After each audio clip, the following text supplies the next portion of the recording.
Mr. Gates, you wrote an article in the Wall Street Journal earlier this month describing the best investment you've ever made. It might surprise people. Can you explain it to us?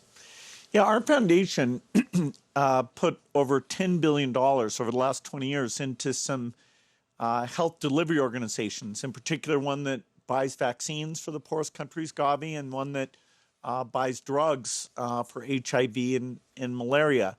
And they've really had quite a dramatic impact. And so now we have each of those organizations going back out, mostly to the donor government, saying, hey, are you going to renew the commitment here so we can keep improving these health outcomes? And so I shared the fact that any way you look at it, from a humanitarian point of view, from an economic point of view, it's clearly one of the best investments I've ever been involved in. And you made the point that it's, as you said, it's about the distribution of medicines as much as the development of vaccines. Explain why that is so important and why it was such an important and successful investment then.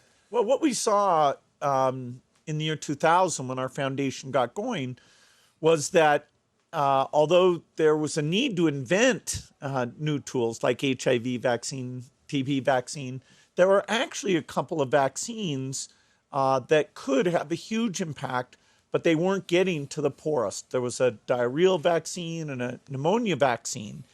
And so Gavi said, okay, we will finance it. We have to get a super low price, sort of a break-even price, and then get it out to the world's poorest children who are 20 times more at risk of dying of these diseases than the kids who were getting those vaccines. So it was purely an equity-driven thing.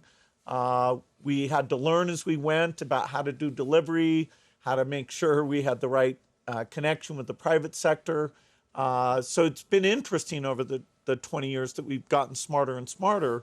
But that showed people that if new things do get invented, there is a mechanism for it to get financed and a channel to even get out to the most rural, poor child.